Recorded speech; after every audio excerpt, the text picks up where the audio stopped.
नमस्कार मित्रांनो, मी गणेश वानकर. इग्नाइट अकॅडमीच्या या व्हिडिओमध्ये मी तुम्हा सर्वांचे स्वागत करतो.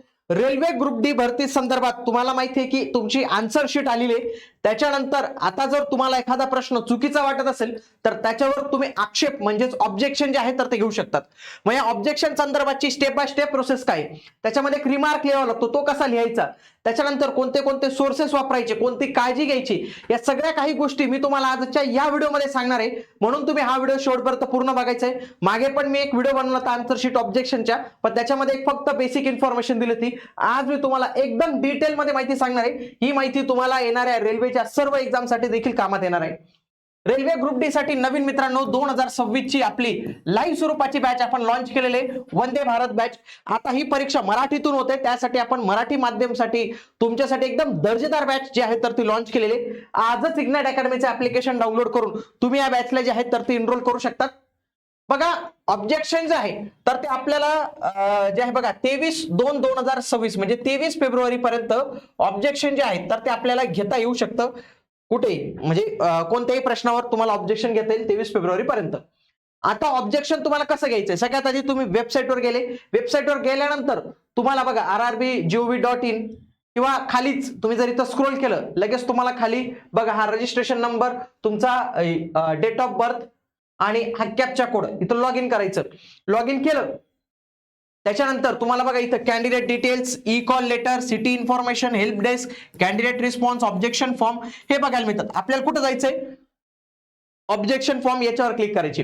ऑब्जेक्शन फॉर्मवर क्लिक केल्यानंतर बघा इथं हे टॅब दिसेल, click here to raise new objection, याच्यावर क्लिक करायचं. याच्यावर क्लिक केल्यानंतर बघा पोस्ट येते RRB लेवल 1, तुमची कोणत्या डेटला एक्झाम झाली, कोणत्या शिफ्टला झाली. आता इथं नंबर ऑफ ऑब्जेक्शन तुम्ही जे आहे ना याच्यात 10 ऑब्जेक्शन घेऊ शकतात मित्रांनो. 10 प्रश्नांवर जास्तीत जास्त ऑब्जेक्शन घेऊ शकतात. 10 पेक्षा जास्त प्रश्नांवर ऑब्जेक्शन घेता येत नाही. ओके, इथं काय काय ऑप्शन येतात बघा. सगळ्यात आधी तुम्हाला क्वेश्चन आयडी सिलेक्ट करावा लागतो, की समजा फॉर एक्झाम्पल तुम्हाला एखादा क्वेश्चन माहिती नाही तर त्याचा आयडी असतो, तो सिलेक्ट करावा लागतो. लँग्वेज इंग्लिश आहे, मराठी आहे, कोणत्या लँग्वेज मध्ये.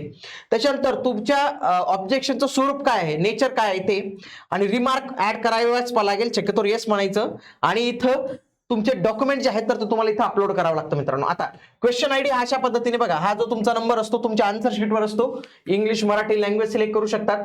बघा इथं रिमार्कचं ऑप्शन येतं आणि इथं हे 6 ऑप्शन जे आहेत तर ते तुमचे येतात. आता या 6 पैकी तुम्ही कोणता एक सिलेक्ट करू शकतात. आता कोणत्या ऑप्शन मध्ये काय होतं ते मी तुम्हाला पुढे डिटेलमध्ये सांगतोच. लक्षात घ्या, आक्षेप नोंदवण्याबद्दल काही महत्वाच्या सूचना म्हणजे काय, की ही प्रोव्हिजनल आन्सर कीवरच तुम्हाला आक्षेप नोंदवता येतो. लक्षात घ्या, याच्यामध्ये 50 रुपये आणि बँक फी एवढं लागतं. जर तुमचं ऑब्जेक्शन बरोबर ठरलं तर तुम्हाला तुमचे 50 रुपये परत मिळतात. तुमचं ऑब्जेक्शन जर चुकीचं असेल तर तुमचे पैसे परत घेतले जातात, म्हणजे त्यांच्याकडे जमा होऊन जातात. लक्षात घ्या, एका वेळी जास्तीत जास्त 10 होतात आणि फी रिफंड सुद्धा होते व्हॅलिड असेल तर. पुढे डॉक्युमेंट्स आणि पुरावा. आक्षेप नोंदवताना अधिकृत संदर्भ आणि पुरावा जोडणं हे बंधनकारक आहे, म्हणजे विदाऊट डॉक्युमेंट तुम्ही काम करू शकत नाही. जास्तीत जास्त एका प्रश्नासाठी 3 सपोर्टिंग डॉक्युमेंट तुम्ही लावू शकतात. डॉक्युमेंट कोणत्या फॉर्मॅटमध्ये पाहिजे लक्षात घ्या, PDF, JPG आणि JPG या 3 फॉर्मॅटमध्ये चालेल. फाईल साईज ही 200 KB ते 400 KB, म्हणून तुमची जी साईज असेल फाईलची ती आधीच या पद्धतीने करून ठेवा, म्हणजे प्रॉब्लेम येणार नाही. पुढे आक्षेप घेण्याचे कारण तुम्हाला स्पष्ट लिहायचे, म्हणजे जो काही रिमार्क लिहिणार. आणि एकदा आक्षेप सबमिट केल्यानंतर त्यात एडिट जे आहे तर ते करता येणार नाही. आणि आता ही प्रोव्हिजनल आन्सर की आहे म्हणून याच्यात करता येते.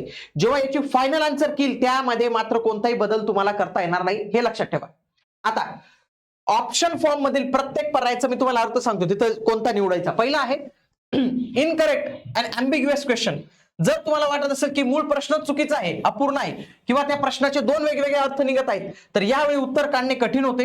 उदाहरणार्थ प्रश्नातील माहिती आणि आकडेवारी चुकीची दिली असेल तर त्यावेळी तुम्ही हा इनकरेक्ट किंवा अँबिग्युअस क्वेश्चन निवडू शकता. फॉर एक्झाम्पल जर प्रश्न आला की महाराष्ट्राचे पंतप्रधान कोण, तुम्ही म्हणा अरे महाराष्ट्राला पंतप्रधान कुठे असतो, महाराष्ट्राला तर मुख्यमंत्री असतो. म्हणजे काय, प्रश्न चुकून गेला विचारताना. आलं का तुम्हाला लक्षात, प्रश्न चुकून गेला विचारताना तर त्याला काय म्हणायचं, इनकरेक्ट क्वेश्चन, म्हणजे क्वेश्चनच चुकीचा विचारला. दुसरा आउट ऑफ द सिलेबस हा नसतो मित्रांनो. ऍक्च्युली हा पर्याय सिलेक्ट करायचा नसतो शक्यतो, म्हणून याच्यामध्ये पडायचं नाही, कारण की ते कुठलंही कारण देऊन सांगतात की हा इथून कनेक्ट केलाय तिथून, ते येत नाही. ऑल ऑप्शन्स इनकरेक्ट म्हणजे प्रश्नांमध्ये उत्तरच दिलेलं नाही आहे. म्हणजे विचारलं की महाराष्ट्रात सध्याचे मुख्यमंत्री कोण आणि त्याच्यामध्ये देवेंद्र फडणवीस ऑप्शन मध्ये नाही. कळालं का तुम्हाला? बाकी सगळे आहेत, एकनाथ शिंदे, बाकीचे जे काय पृथ्वीराज चव्हाण वगैरे असे नाव दिलेले असतील, पण सध्याच विचारलेले देवेंद्र फडणवीस ऑप्शन मध्येच नाहीये. म्हणजे काय की सर्व पर्याय चुकीचे आहेत. मल्टिपल करेक्ट आन्सर्स म्हणजे एका प्रश्नाचे एकाहून अधिक उत्तर असणे ते येऊ शकतं. म्हणजे एकापेक्षा अधिक उत्तरे एका प्रश्नाची जर येत असतील तर त्यावेळी मात्र देखील तो प्रश्न तुमचा रद्द होऊ शकतो. ते वेळी तुम्हाला लक्षात ठेवायचं.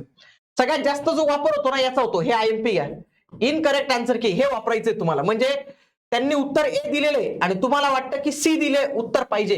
त्यांनी दिलेले हे दिलेले आणि एक्स पाहिजे असलेले कोणते आहे? हे सी आहे. मग तुम्ही हे सी साठी खरं ऑब्जेक्शन जे आहे तर ते रेज करतात. बरेच मुलं हेच रेज करतात. पुढे ट्रान्सलेशन एरर बघा. जर मूळ इंग्रजी प्रश्न आणि त्यांचे प्रादेशिक भाषेतील भाषांतर यांमध्ये तफावत असेल तर प्रश्नाचा अर्थ बदलतो. परंतु त्यांनी काय सांगितलेलं की जर इंग्रजीमध्ये बरोबर असेल तर तो बरोबर मानला जाईल. पण समजा इंग्रजीमध्ये वेगळं दिसतंय, परत तिथं वेगळं दिसतंय, तर ते करतात कधी कधी. आता रिमार्क आपल्याला कशा पद्धतीने लिहायचं आहे ते लक्षात घ्या. थोडक्यात स्पष्टीकरण आणि शक्यतो रिमार्क इंग्रजीमध्येच लिहायचा. लक्षात घ्या. पहिल्या 3 गोष्टी नमूद करायची. ते एक, आयोगाचे उत्तर काय आहे, तुमचे उत्तर काय आहे आणि तुम्ही कोणता रेफरन्स जस्टिफाय करतायत त्याच्यासाठी. उदाहरणार्थ इथे एक रेफरन्स दिलाय बघा. समजा आयोगाने एखादा प्रश्न यांनी RRBने एखाद्या प्रश्नाचं उत्तर चुकीचं दिलेलं आहे आणि NCERTच्या पुस्तकात त्याचं उत्तर दुसरं आहे. कसं करायचं बघा. As per the official answer key option is B is correct, but according to the NCERT class 10 science textbook chapter number 4 page number 56 the correct answer is option C, so please correct the answer key. एवढं टाकायचं म्हणजे त्यांना कळतं की अरे याने काहीतरी source वापरलेला आहे. आता कोणते कोणते पुरावे आपल्याला टाकायचे आहेत? सोर्स, सगळ्यात महत्वाचा सोर्स म्हणजे काय? NCERTची पुस्तकं. NCERTची पुस्तकं रेल्वे भरतीसाठी सगळ्यात मोठं सपोर्टिंग डॉक्युमेंट येतं NCERTची पुस्तकं. हे तुम्हाला तिथं करायची आहेत. लक्षात घ्या. एखादा प्रश्नाचं उत्तर जर तुम्हाला Maharashtra state board, Tamil Nadu state board, Gujarat state board कुठेही सापडलं तिथं तुम्ही टाकू शकतात. स्टेट बोर्डची पुस्तकं पण मानली जातात.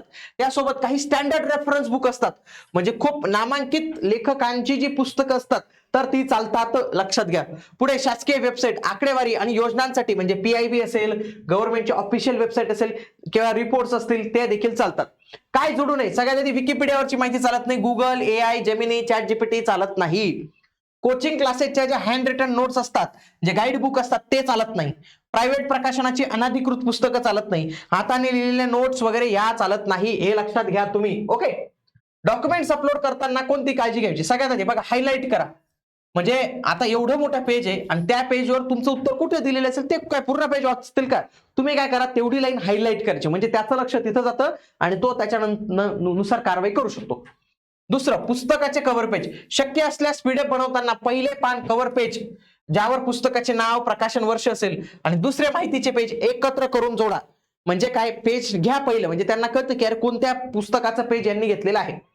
फोटो स्पष्ट वगैरे या सगळ्या काही गोष्टी असल्या पाहिजेत. जर बघा, विषयानुसार कोणती पुस्तकं वापरली पाहिजेत पुरावा म्हणून. बघा, सामान्य विज्ञानाला सगळ्यात बेस्ट काय की तुम्ही NCERTचे 6वी ते 10 वापरा किंवा महाराष्ट्र स्टेट बोर्डची पुस्तकं वापरली तरी चालणार आहेत. गणित बुद्धिमत्तेसाठी कुठलंही पुस्तक नसतं. त्यांनी काय करायचं माहितीये का, एका कागदावर ते गणित सॉल्व्ह करून दाखवायचं स्टेप बाय स्टेप प्रोसेसने, फोटो काढायचा आणि ते टाकायचं. त्याच्यानंतर RS अग्रवाल सारख्या पुस्तकातून समान लॉजिक असलेले प्रश्नांचे फोटो देखील तुम्ही त्याच्यात जोडू शकतात की त्यांनी या फॉर्म्युल्याने सोडवलेले. पण एखाद्या क्लासच्या शिक्षकाने एखाद्या ट्रिक सांगितलं असेल त्या ट्रिकच्या माध्यमातून न करा, डिटेल ते सोडवून जे आहे तर ते देण्याचा प्रयत्न करा. करंट अफेअर्स साठी PIB हा सगळ्यात मोठा सोर्स आहे. द हिंदू मोठ्या वर्तमानपत्राची कात्रणी डेट सहित दिसली पाहिजे, ते महत्वाचं आहे, तरच ते मान्य करतात. ओके. तर अशा पद्धतीने तुम्ही ऑब्जेक्शन जे आहे तर ते रेज करू शकतात. तुम्हाला काही अडचण आली तर मला कमेंट बॉक्समध्ये नक्की कळवा. RRB ग्रुप डी ची ही वंदे भारत बॅच, त्यासोबत NTPC ची पण बॅच जी आहे तर ते आपण लॉन्च केलेली आहे. लाईव्ह स्वरूपाची बॅच आहे. बॅच जॉईन करताना जर तुम्ही हा GM10 नावाचा कोड यूज करत असाल तर तुम्हाला बॅचच्या प्राइसेसवर फ्लॅट 10% सूट जी आहे तर ती मिळणार आहे. भेटूया पुढील व्हिडिओमध्ये. तोपर्यंत जय हिंद, जय महाराष्ट्र, धन्यवाद.